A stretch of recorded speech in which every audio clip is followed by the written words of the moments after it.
We've been together since 2015, and initially I had planned for this to be a lifelong relationship. However, we faced some challenges along the way, and that's one of the reasons I never got around to proposing. Unfortunately, the ring fund I had set aside for that purpose will now be used for something else, I'm certain. Around 2019, I started to realize that our relationship might not turn out the way I'd envisioned. We had a lot of arguments, nothing physical, just disagreements and both of us being upset. And our bed life suffered a lot after 2016 due to medical reasons, and it never really improved. In June of last year, we had a deep and meaningful conversation where she basically told me, not in these exact words, that I didn't fulfill her needs, that I never had, and the idea of being close with me made her sick. It was incredibly upsetting at the time, and looking back, I should have ended our relationship then. However, we initially decided to try and work through our problems, and shortly after that, we found ourselves in a strict 4-month lockdown, so I didn't want to kick her out or anything like that. Around September, I discovered that she had been exchanging candid text messages with some guy from overseas. It was a complete breach of trust, but I chose to ignore it because there was no physical involvement, and even though we never openly discussed it, I assumed she knew that I was aware of it. I never directly confronted her about it, but eventually we agreed to go to couples therapy. Yesterday I found out that she had slept with another man in November of last year while she was on a short vacation out of town. It was some random guy she had met online, and I assumed they had been chatting for a few weeks at least. I didn't bother asking for the exact date, but it was either shortly before or shortly after our first couples therapy session. Today, when she went to work, I left a note on the table saying goodbye, packed a bag, and went to stay at my parents' place for a few days. Later in the evening, after she came home, we had a long discussion over text messages for about an hour. I didn't want to talk about it aloud because I couldn't gather my thoughts quickly enough to speak. During our conversation, she took responsibility for everything, promised to change, and asked if I would come back. I appreciated her honesty, and I believe everything she said. This behavior is completely out of character for her, as she acknowledged. She has also dealt with mental illness and traumatic experiences during her childhood and young adulthood. However, I told her that this was a major deal breaker for me, and I wouldn't consider coming back even if we continue with couples therapy to address this issue. I did mention that I would be open to going back to our therapist to work through the process of the breakup. We had discussed this in one of our previous sessions, and I can see how it could be helpful. Our therapist has experience in dealing with these situations. Even if we were somehow able to move past this and she found a way to fix herself, it would always be a part of our past, and it's something I can never come to terms with while we are in a relationship. I'm not fully convinced that there has only been one other man involved. I asked her how many other people she has been close to during our relationship, and she said only one. However, I think her definition of closeness might be strict, and I suspect she has been emotionally and physically cheating with several other men for at least the past 6 months, and maybe even until now. She mentioned that this part of her life feels like it doesn't have any consequences, and although I know that's wrong, I can understand what she means. But regardless of the number, even one is too many. I feel really awful about how I found out about all of this, especially since it was based on a gut feeling. However, my gut was partially right, and that gives me some validation. It's hard for me to shake this feeling of shame for having discovered it, even though it's ultimately for the best that I know the truth and that we separate. I'll probably try to reschedule my appointment with my own therapist to get some guidance on how to move forward from here. I'm not sure how she's going to move on from this, but I'm doing my best to focus on myself. I'm still figuring out what I'll do and how I'll be because so much of my identity and daily life revolved around what we had together. I picked up my guitar for the first time in months, but I couldn't really play much. I haven't been playing as often because I felt embarrassed doing it around her, although it's not her fault. She was always supportive of my creative pursuits. I have a few friends, but I'm generally reserved and tend to feel lonely easily. I might consider sharing a house with someone because I'm not sure if living alone is a good idea for me right now. I did mention that I hope we can be friends someday, and I genuinely mean it. Despite the infidelity and our other issues, she's a great person, and we had a strong connection. But deep down, I don't think it's very likely to happen. At the very least, if one of us starts dating someone new, unless they're extremely understanding, I don't think maintaining a friendship would work. I've decided that I won't be too open with other people about the details of our breakup. There's no need for that. However, it's something I would disclose to a future partner, and I can understand why it might be awkward for them to know that their partner is friends with an ex who cheated. I'll deal with that situation when it comes. But it's likely that she'll move to another city, and we won't have many opportunities to see each other again anyway. So, that's my story. There were moments this morning when I considered just letting it go and trying to forget about everything, but I'm glad that the part of me that stood firm won, because truthfully, there was no future for us with this knowledge hanging over us. It would always bother me. I don't know what the future holds, and I'm genuinely scared because I've had struggles with alcohol and smoking in the past, and my partner was a big help in keeping those habits in check. I quit smoking as a condition of our relationship, which I'm grateful for, although I might have an occasional sneaky cigarette at the pub. Now, I don't have that support anymore, and that worries me. I've made a short list of things to keep myself occupied for the next 4 weeks, and I've decided not to buy any alcohol for now. As for smoking, I'll only do it if I go out and someone offers me a cigarette, which doesn't happen often, so it's manageable.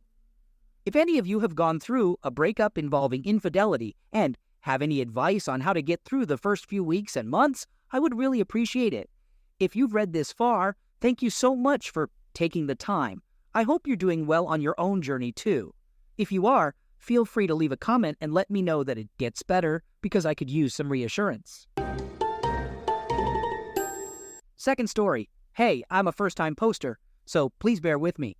In 2020, during the pandemic, I, a 28-year-old guy, met my dream girl, a 72-year-old woman, completely by chance. It couldn't have gone better. We talked all the time, got along perfectly, and spent a few amazing weeks together.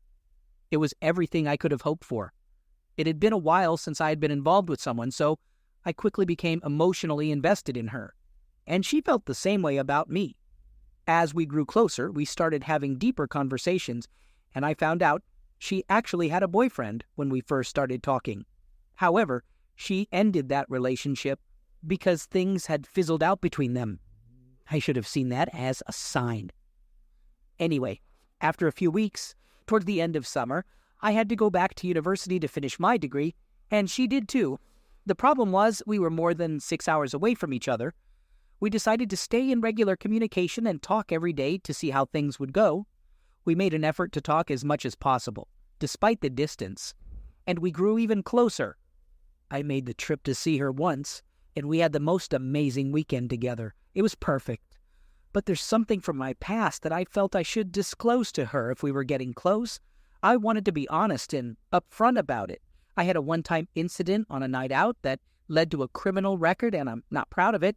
It was a low point in my life, and I realized I needed to turn things around. To make a long story short, I went from a dead-end situation to studying online, gaining access to university, and now I'm halfway through my master's. I've made some progress. Anyway, that's a story for another time. Basically, the parents of the girl I was seeing didn't approve of my past, even though I was about to graduate and move forward in life. After that, things started to become distant between us. We still talked every day, and she convinced me that she would talk to her parents about it when she went back to Canada for Christmas. She's Canadian. Little did I know, that was just a bunch of lies. Eventually, in January 2021, I decided to end things because chasing after a girl for that long was taking a toll on my mental health. In my own words at the time, I'm only a fraction of the guy I used to be when we first met. So we went our separate ways. Fast forward to April 2021. I receive a message from her asking how I'm doing and saying she missed me. And being the sentimental guy that I am, I went along with it. It turned out she had moved back to Canada in January to finish her master's degree, so she was still there at that point. We spent the whole summer chatting, having video calls every day, exchanging texts, and saying sweet things to each other. She was reeling me back in successfully and even suggested multiple times that she would move back to the UK for me so we could start a real relationship. Naturally, I was hooked and thought things were finally looking up. I was really excited. There were some strange moments during the summer, but I attributed it to her being stressed about her family's disapproval of her moving back to the UK. She had a lot on her plate, and I feel foolish for ignoring my gut instincts about the whole situation. She came back in July, and from that month until November, everything was absolutely perfect. We were amazing together, and it worked really well. But then, on November 6th, 2021, D-Day happened. I had forgotten my laptop for my university work, so she let me use hers while she was at work. I stumbled upon some things that raised suspicions. To say the least, I saw emails with her ex's name, pictures from old vacations, and folders with pictures right there on the laptop screen. I did some investigating and found restaurant reservations from when we first started talking. Some emails related to academic journals. Turns out they were both studying the same course and living in the same city. I asked her about it, and she claimed they were just doing a placement together, nothing more. But as I kept pressing, more and more came out. They went out for dinner a few times. Then, digging deeper, I found out she went to his place for a couple of months to watch sports with him and his friends. And then, even more shocking, she admitted that he would walk her home from the placement and she would invite him inside. They slept together multiple times while she was talking to me. All of this information came out gradually over the course of a month and a bit. More information came to light as well. She claimed she stayed at a cottage with her sister and mom when she went back home for a weekend. But in reality, she was with him and they slept together twice. 2 weeks before she saw me again, she met up with him in the presence of her family. They had closeness in the back of his car. In her own words, it was to make sure she didn't still have feelings for him before seeing me again. To be honest, ever since that day, my mind has been a mess. I've been trying to cope with it because she's convinced she made a huge mistake and believes I would be the best thing for her in every possible way. She keeps saying all these things to me. Her excuse for cheating? She didn't have her family's approval of our relationship and thought I was too good for her. She has low self-esteem, so she tends to self-destruct. Here's the thing, though. She has a history of cheating on all her previous boyfriends. She's been a chronic cheater for many years. She wants us to get back together and claims to be madly in love with me. Now she's in deep depression because of what she's done to me. Her friend says she's never seen her like this over a guy before. Her parents and sister actually liked me when they met me, so they're extremely disappointed in her for betraying me. They didn't know the extent of our relationship. She kept it hidden. Everyone is utterly disgusted by her actions and how she played me for over a year. What should I do in this situation? Honestly, I don't think I can ever fully trust her again. Rebuilding that trust would require years of hard work. And right now, we don't live close to each other. Part of me thinks I should consider reconciling because maybe she just made some stupid choices. I don't really believe in pure mistakes. And perhaps beneath all the messiness, she's actually a good person. On the other hand, another part of me feels like I should cut my losses, see it as a learning experience, and move on. I'm at a crucial point in my life where things are going great academically and personally. I'm on track to graduate from my master's program, and a PhD might be in my future, something I never thought I would pursue. The only thing that gives me pause is my desire for a family, a wife, and kids in the future. I wonder if walking away means missing an opportunity to help someone grow and potentially benefit from it myself. Maybe I'm just being crazy, huh? Third story. 3 weeks ago, my partner, 31M of 7 years, and I, 30F, who had just gotten engaged, were in the process of choosing our wedding venue. We had a potential date set, September 2nd, 22, and wanted to visit the venue before finalizing our decision. Afterward, we grabbed lunch and reminisced about how we fell in love 7 years ago in the quaint beach town where we planned to have our wedding. That night, he expressed his excitement about becoming my husband. Little did I know, the night before, he had been close with his married co-worker in the back of his truck. During the following week, he took time off work. I initially thought it was due to wedding jitters, but he was actually corresponding with the wedding planner regarding deposits for the venue. He even approved one of my wedding dress ideas. Our emotional connection and everything else seemed completely normal. Then on Friday, 1 week after he cheated on me, I discovered him crying in our bathroom in the middle of the night. That's when he dropped the bombshell. I was utterly stunned, shocked, and taken aback. We had been together for 7 years, living together for 5, and even shared 2 dogs. I demanded that he tell me everything, and he spilled all the details. They were deeply in love. They believed they were meant to be together, or so he thought. He claimed to have known her for only 3 months, and they had no interaction outside of work, but their chemistry was off the charts.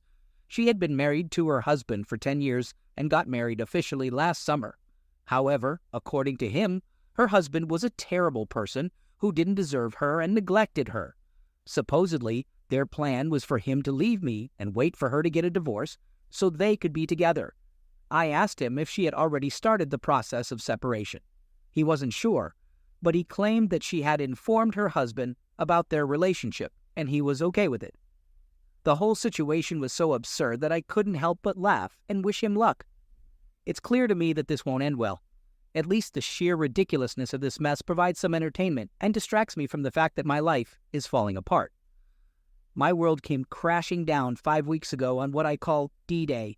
My ex-fiancé, 31 a.m., abruptly left me after 7 years to ride off into the sunset with his married coworker.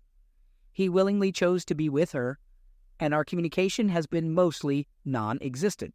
Tonight, we had a scheduled call to discuss the next steps. I informed him that I had packed his belongings and asked if a Saturday move-out day would work for him.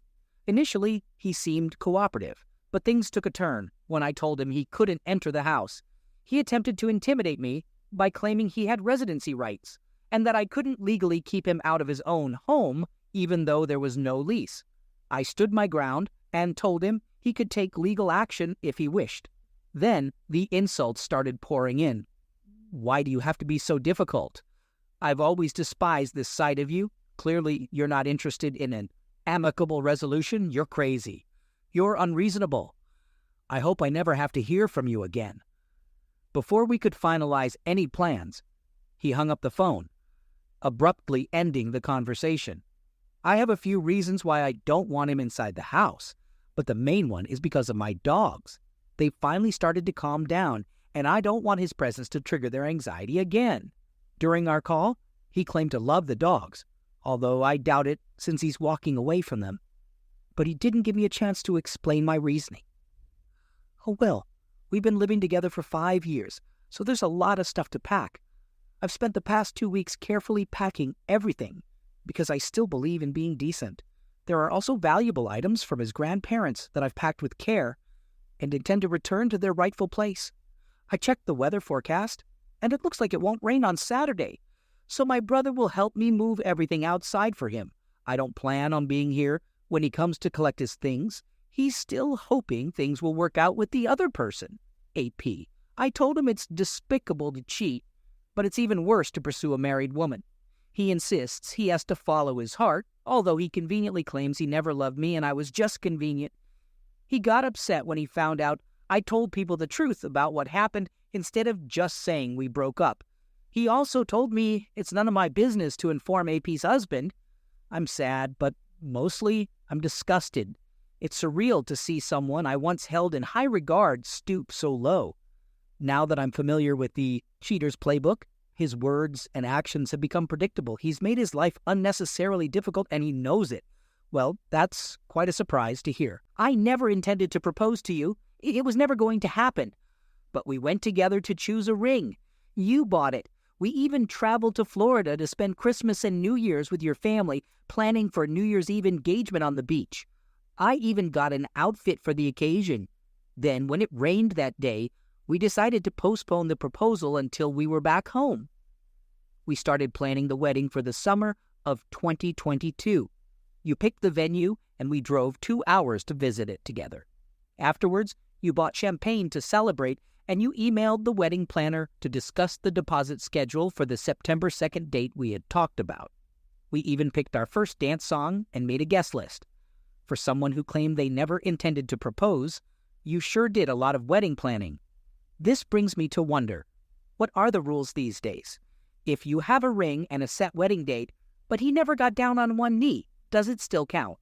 What about couples who skip the tradition of an engagement ring altogether? And if you had a fancy proposal and set a wedding date but didn't make a deposit, does that count? What if you're in a 7-year relationship but find yourself attracted to a married coworker? Is it acceptable to sleep with her? And what if she's unhappy in her marriage? Does the integrity of her wedding vows depend solely on her current level of satisfaction?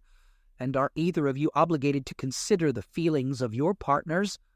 I suppose the obvious solution would be to avoid getting involved with someone who creates such unclear situations. But for those of us unfortunate enough to find ourselves in these circumstances, I ask you, what are the rules? And who gets to keep the ring? If he left his belongings on your nightstand 6 weeks ago, when he decided to be with his supposed true love, should you keep them? And what if this other woman, AP, suddenly decides to work on her marriage instead of meeting your ex at his Airbnb? Does that change the situation? How about if he avoids your calls and texts for 3 weeks regarding moving out? And what if he finally gets an apartment but can only afford it for a few months? Moreover, what if he hangs up on you before you can even discuss how to divide your belongings after living together for 5 years? What exactly should the specifics of the situation be? Or is he simply gaslighting me? It's been a full month since my ex-fiancé moved out.